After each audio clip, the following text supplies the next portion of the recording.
सुप्रभात बच्चों, मैं नीमा आपकी हिंदी की अध्यापिका। बच्चों, आज हम पढ़ेंगे कक्षा छठी का पाठ 12 बहती नदी। इस पाठ में बताया गया है कि भारत को नदियों का देश कहा जाता है। ये नदियाँ भारत के आर्थिक, सामाजिक, धार्मिक जीवन को समृद्ध करने में अपना योगदान करती रही हैं। नदियों का वन और पर्वतों के साथ अटूट संबंध है।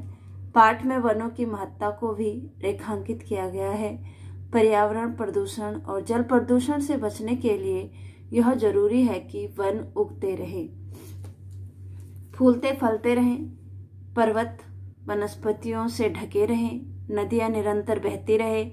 नदियों के जल को स्वच्छ बनाए रखना हमारा पुनीत कर्तव्य है। बहती नदी पाठ का नाम है। तो इस पाठ में हमें क्या बताया गया है? नदियों का, कि भारत जो है नदियों का देश है, इसके बारे में बताया गया है। नदियां भारत के आर्थिक और सामाजिक तथा धार्मिक जीवन से भारत को क्या करते हैं? समृद्ध करते हैं, संपन्न बनाते हैं। तो संपन्न बनाने में क्या देते हैं? अपना योगदान देते हैं। नदियों का, वन का, पर्वतों का, नदियों का जो है वनों के साथ, पर्वतों के साथ अटूट संबंध होता है, जो कभी न टूटने वाला संबंध है। पाठ में हमें क्या बताया गया है? वनों की महत्ता के बारे में बताया गया है, पर्यावरण प्रदूषण के बारे में बताया गया है, जल प्रदूषण से बचने के लिए क्यों जरूरी है इसके बारे में बताया गया है, और वनस्पतियों और वनों को उगाते रहें इसके बारे में हमें किस प्रकार से निरंतर प्रयास करना चाहिए उसके बारे में बताया गया है। अब देखिए, भारत नदियों का देश रहा है, इसलिए नहीं कि इस देश में नदियों की अधिकता है, बल्कि इसलिए कि इस देश में नदियों का विशेष रूप से सम्मान हुआ है। उन्हें मैया नाम से संबोधित किया जाता है, गंगा मैया। अब भारत जो है नदियों का देश रहा है, यानी भारत में जो है बहुत सारी नदियां हैं, जैसे यमुना हो गई, गंगा हो गई, ब्रह्मपुत्र, ये सारी नदियां क्या है? भारत में है, गोदावरी। तो भारत क्या है? नदियों का देश है। इसलिए नहीं क्योंकि इसमें नदियों की अधिकता है, यानी बहुत सारी नदियां बहती है, बल्कि इसलिए नदियों का देश रहा है, या नदियों का देश रहा है क्योंकि नदियों को यहाँ सम्मान मिलता है, आदर मिलता है। उन्हें माँ के नाम से संबोधित किया जाता है। ठीक है, जैसे हम क्या बोलते हैं? गंगा माँ या गंगा मैया बोलते हैं। नदियाँ हमारे जीवन में बहुत महत्व रखती हैं। इनसे हमारा आर्थिक, सामाजिक और धार्मिक जीवन समृद्ध हुआ है। नदियों को देवियों का स्वरूप प्रदान किया गया है। अब नदियां जो है हमारे जीवन में महत्वपूर्ण स्थान रखती हैं। बहुत ज्यादा महत्व है हमारे जीवन में किनका? नदियों का। हमारे जो आर्थिक आवश्यकताएं होती हैं, सामाजिक और धार्मिक रूप से हमें क्या बनाते हैं? उन्नत बनाते हैं या समृद्ध बनाते हैं ये नदियां। नदियों को देवियों का ही स्वरूप प्रदान किया गया है, यानी नदियों को क्या माना गया है? देवी माना गया है, देवियां माना गया है। कहा गया है, गंगा च यमुना चैव गोदावरी सरस्वती नर्मदा सिंधु कावेरी जलेस्मिनं सन्धि कुरु।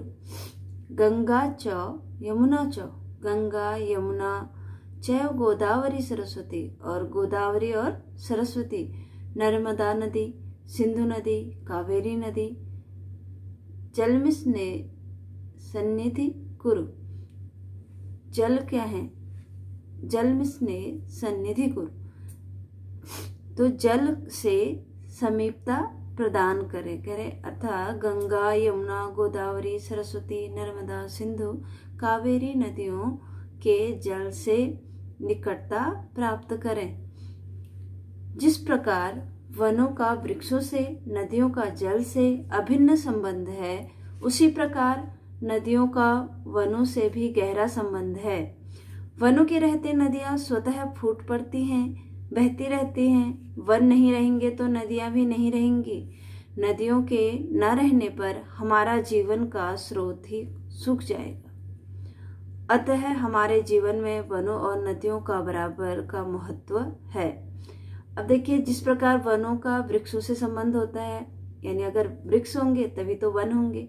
नदियों का जल से संबंध होता है, अगर नदी होगी तभी जल होगा। उसी प्रकार कह रहे हैं नदियों का वनों से भी गहरा संबंध है, क्योंकि वनों के रहते नदियां नहीं हो सकती, या वनों के रहते नदियां जो है वनों के रहते नदियां स्वयं ही या अपने आप ही जो है फूट पड़ती हैं। जहाँ वन होंगे वहाँ नदियां होंगी, बहती रहती हैं, और वन नहीं रहेंगे तो नदियां भी नहीं रहेंगी। ठीक है, नदियों के न रहने से क्या होगा, हमारे जीवन का स्रोत जो क्या हो जाएगा, सूख जाएगा। यानी हमारी जो आर्थिक, सामाजिक और क्या है धार्मिक उन्नति है वो नहीं हो पाएगी। अतः हमारे जीवन में वनों और नदियों का क्या है, बराबर महत्व है। जितना वन का महत्व है उतना ही नदियों का महत्व है। गंगा, यमुना, गोदावरी, नर्मदा और कावेरी आज भी भारत में बह रही हैं, पर अब वे मोक्षदायिनी नहीं रह गई है, यानी मुक्ति देने वाली। मोक्षदायिनी का अर्थ होता है मुक्ति देने वाली, नहीं रह गई है। इन नदियों का जल प्रदूषण का शिकार हो गया है। भारत सरकार गंगा नदी की पवित्रता को पुनः लौटा लाने के लिए कटिबद्ध है, यानी पूरी तरह तैयार है। नमामि गंगे योजना पर भारी खर्च करके इसे सफल बनाने का प्रयास जारी है। अब देखिए कि गंगा, यमुना, गोदावरी और नर्मदा नदी और कावेरी नदी जो है आज भी भारत में बहती हैं, पर वे अब जो है मुक्तिदायिनी यानी मुक्ति देने वाली नहीं रह गई है। क्यों नहीं रह गई है? क्योंकि नदियां जो हैं वो भी जल प्रदूषण का शिकार हो गई हैं, प्रदूषित हो चुकी हैं। भारत सरकार ने जो है गंगा नदी को फिर से पवित्रता लौटाने के लिए प्रयास किए हैं, और लौटाने के प्रयास में यानी तैयारी जो की है उसमें एक योजना चलाई है। आपने कभी टीवी वगैरह में देखा भी होगा, कौन सी योजना चलाई थी, नमामि गंगे। नमामि गंगे जो योजना है उसमें बहुत ज़्यादा खर्च करके उसे सफल बनाने का प्रयास जारी है, यानी सफल बनाने का प्रयास किया जा रहा है। गंगा, जिसे हम विष्णुपदी, जाह्नवी, मंदाकिनी और भागीरथी आदि नामों से जानते हैं, वहाँ गंगोत्री से निकलकर देवप्रयाग में अलकनंदा के रूप में मिलती है।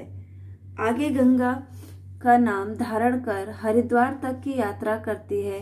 तीर्थराज प्रयाग में यमुना सरस्वती को अपने में मिलाती हुई काशी, पटना होती हुई गंगा सागर तक जा पहुंचती है।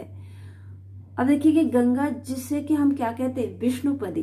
विष्णुपदी का अर्थ होता है जो विष्णु भगवान के चरणों में निवास करती है, तो विष्णुपदी हो गया। जाह्नवी भी बोलते हैं, मंदाकिनी और भागीरथी आदि नामों से हम गंगा नदी को जानते हैं। वही गंगा गंगोत्री से निकलती है। गंगा का उद्गम स्थान कहाँ है? गंगोत्री।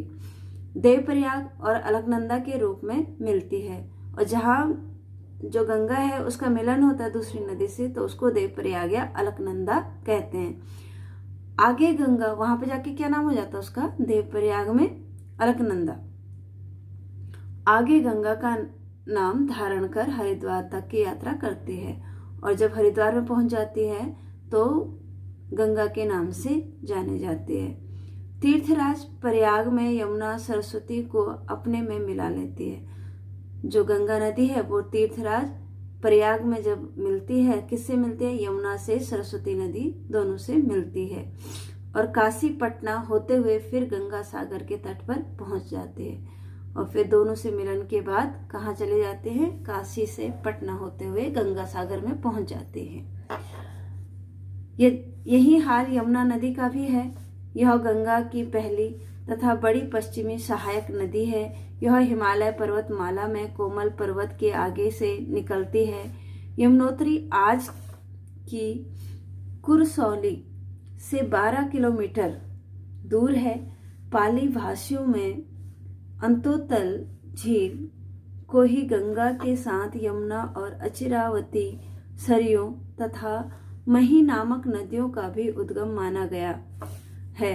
गंगा यमुना के बीच के प्रदेश को अंतर्वेद कहा गया है। गंगा यमुना के इसी संगम पर रामायण कालीन भरद्वाज ऋषि का आश्रम था।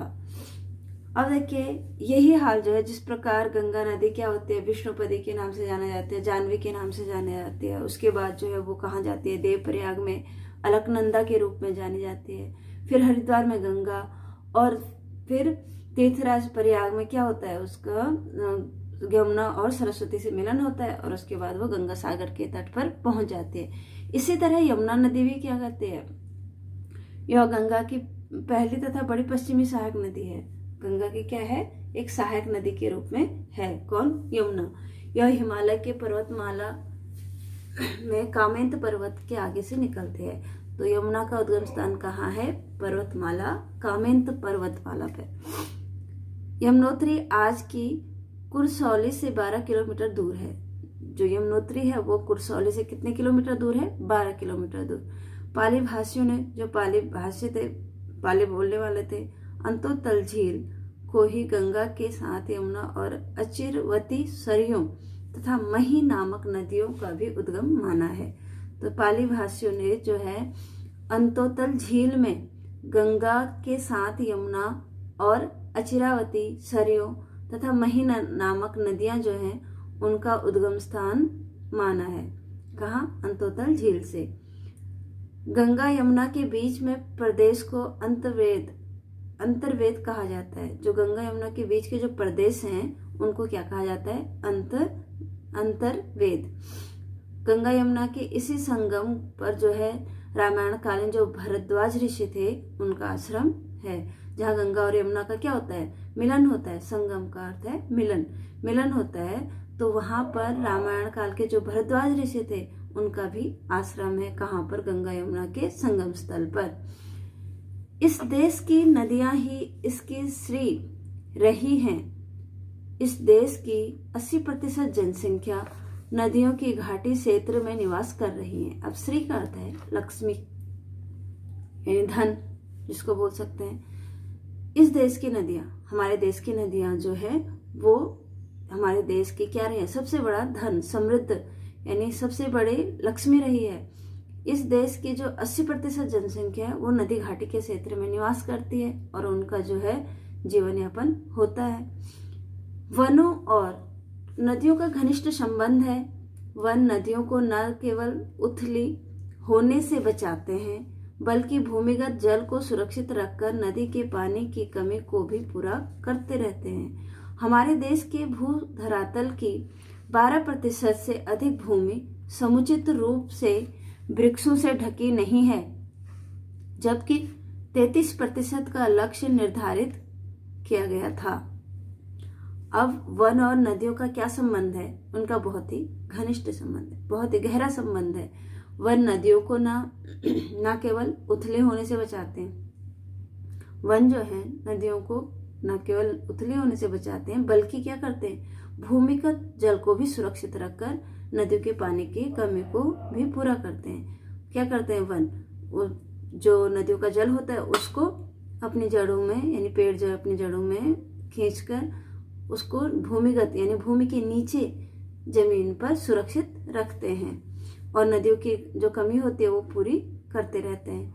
हमारे देश में जो नदियों के पानी की कमी होती है, ठीक है, उसको पूरा करते रहते हैं। हमारे देश में जो है भू धरातल की जो 12% से भी अधिक जो भूमि है वो समुचित रूप से यानी ठीक ठाक रूप से जो है वृक्षों से ढकी नहीं है। ठीक तरह से जो है 12% भूमि अभी भी हमारे देश में वृक्षों से ढकी नहीं है, जबकि 33% का लक्ष्य निर्धारित किया गया था। जबकि 33% स्थान को यानी भूमि को वनों से ढकने का लक्ष्य जो है निर्धारित किया गया था। वनों, पर्वतों और नदियों का बहुत ही नजदीकी रिश्ता है। ये दोनों एक साथ रहते हैं। एक साथ वन और नदियां मैदानों में उतरते हैं, पर आज वनों का जो हाल है उससे नदियों की रक्षा करना संभव नहीं रह गया है। अब वनों, पर्वतों और नदियों का बहुत ही क्या है, नजदीकी रिश्ता, बहुत नजदीक का क्या है, रिश्ता है। आज जो है ये तीनों एक साथ रहते हैं। एक बार वन और एक साथ वन और नदियां मैदानों में उतरते हैं, पर आज जो है वनों का हाल है, जो हाल है वनों का, उससे जो है नदियों की रक्षा करना संभव नहीं रह गया, क्योंकि वन ही नहीं होंगे तो नदियां कहाँ होंगी। जो है वन जो है आज जो बहुत सारे काटे जा रहे हैं, इसीलिए जो है नदियों की रक्षा करना संभव नहीं है। नदियों में जिस प्रकार गंदा पानी छोड़ दिया जा रहा है, बस्तियों और उद्योगों का गंदा पानी नदियों के जल प्रवाह में मिल रहा है, उससे नदियों का जल निरंतर प्रदूषित होता चला जा रहा है। ऐसी स्थिति में ना तो कश्मीर ही स्वर्ग रह गया है और न काशी ही 3 लोक से न्यारी रह गई है। जब गंगा नहीं रही, तब काशी की स्थिति क्या होगी या क्या रहेगी, क्या स्थिति रहेगी। अब जो है नदियों में जिस प्रकार गंदा पानी छोड़ा जा रहा है, बस्तियों का, उद्योगों का गंदा पानी कहाँ छोड़ा जा रहा है, नदियों में छोड़ा जा रहा है। इससे जो है नदियाँ क्या होगी, निरंतर हमेशा यानी निरंतर क्या होती जाएंगी, इससे तो तय ही है, यानी निरंतर का अर्थ तय ही है कि प्रदूषित होती जाएंगी। ऐसी स्थिति में जो है कश्मीर क्या नहीं रह गया, स्वर्ग नहीं रह गया है, और काशी जो है 3 लोकों से न्यारी, यानी तीनों लोकों में क्या माना जाता था उसे, तीनों लोकों से अलग, बहुत ही अलग या न्यारा। तो ऐसा काशी भी नहीं रह जाएगा। जब गंगा नहीं रहेगी तो काशी कैसे रहेगी। अब भारत में वन्य पशुओं, पक्षियों, वनस्पतियों तथा जलाशयों की विविधता और बहुलता को भी सभी मानते रहे हैं। निरंतर तेजी से बढ़ती जा रही जनसंख्या के दबाव ने इन सभी पर बुरा प्रभाव डाला है। भारत में वन्य पशुओं, पक्षियों, वनस्पतियों, जलाशयों, ठीक है, जंगली जानवर, वन्य पशुओं का अर्थ है जंगली जानवरों, पक्षियों, वनस्पतियों और जलाशयों का अर्थ है तालाबों की विविधता में बहुलता को भी सभी मानते हैं कि किस प्रकार से वन के जो जानवर हैं, वो पक्षी हैं, वनस्पति हैं, जलाशय हैं, वो एक अलग अलग हैं, उनमें जो है बहुत अधिक भिन्नता है, ये सभी मानते हैं।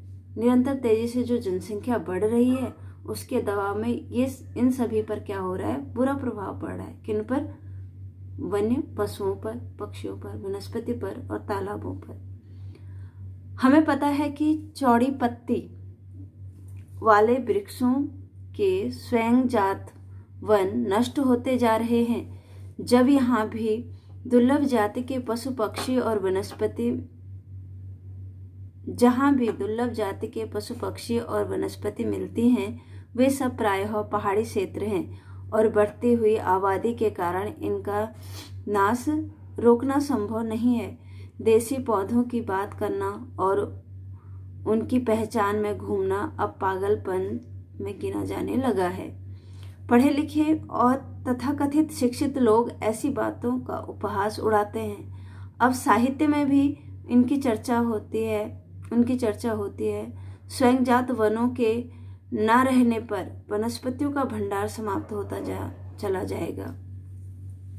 हमें पता है कि चौड़ी पत्तियों वाले जो वृक्ष हैं वे क्या हैं, स्वयंजात यानी प्रकृति के जो जंगल हैं वो नष्ट होते जा रहे हैं। जहाँ स्वयंजात का अर्थ होता है प्राकृतिक रूप से जो स्वयं उगते हैं, वे नष्ट होते जा रहे हैं। जहाँ वो दुर्लभ जाति के पशु पक्षी और वनस्पति मिलती हैं, जहाँ भी दुर्लभ जाति के जो हमें पशु पक्षी मिलते हैं, दुर्लभ यानी जो मुश्किल से मिलते हैं, पशु पक्षी मिलते हैं, वनस्पति मिलती है, ये सब जो है कहाँ मिलते हैं, हमें केवल पहाड़ी क्षेत्रों में मिलते हैं। और वहाँ की जो बढ़ती आबादी है, जहाँ पहाड़ी क्षेत्रों में भी क्या हो रही है, आबादी बढ़ रही है, बढ़ती आबादी के कारण वो वनस्पति नष्ट हो चुकी है या नष्ट हो रही है, उसका भी नाश हो रहा है। जो देसी पौधों की बात करना और उनकी पहचान में घूमना, यानी जो देसी जो पौधे हैं, वन हैं, वनस्पति है, उनकी पहचान में जो घूमते हैं, वो सब क्या माना जाता है, पागलपन सा माना जाता है, क्योंकि वो अब नहीं मिल रहे। पढ़े लिखे जो शिक्षित लोग हैं वो ऐसी बातों का क्या करते हैं, उपहास उड़ाते हैं, मजाक उड़ाते हैं कि वनस्पतियां कभी थी।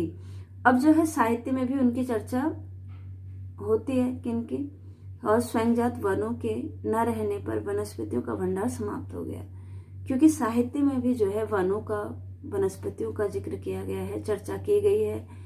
और जो स्वयंजात यानी प्राकृतिक जो वन थे उनके न रहने से बहुत सारी वनस्पति का जो भंडार था वो समाप्त हो चुका है, यानी खत्म हो चुका है।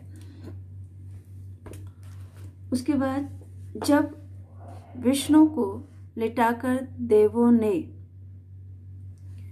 असुरों से संग्राम में हारकर भी छल से सारी पृथ्वी अपने लिए ले ली, तो उन्होंने औषधियों वनस्पतियों के मूल में यज्ञ को पाया, क्योंकि औषधियां पृथ्वी पर थी और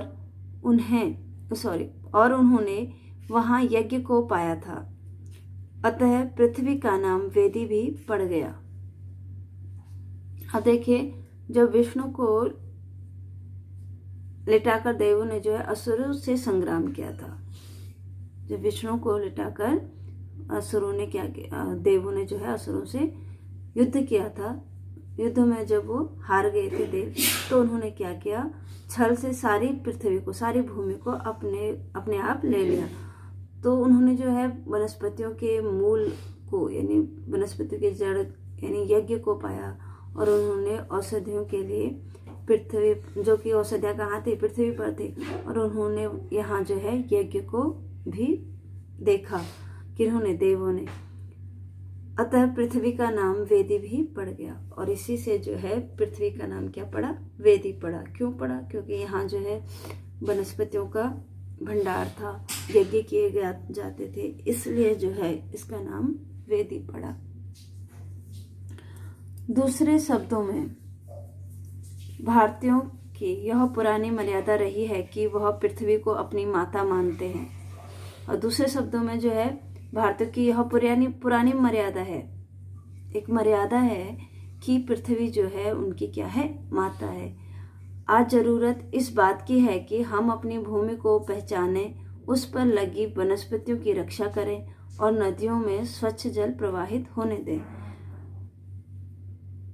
यह मर्यादा, यानी दूसरे शब्दों में क्या है कि भारतीयों की यह मर्यादा है कि जो है पृथ्वी हमारी माँ है।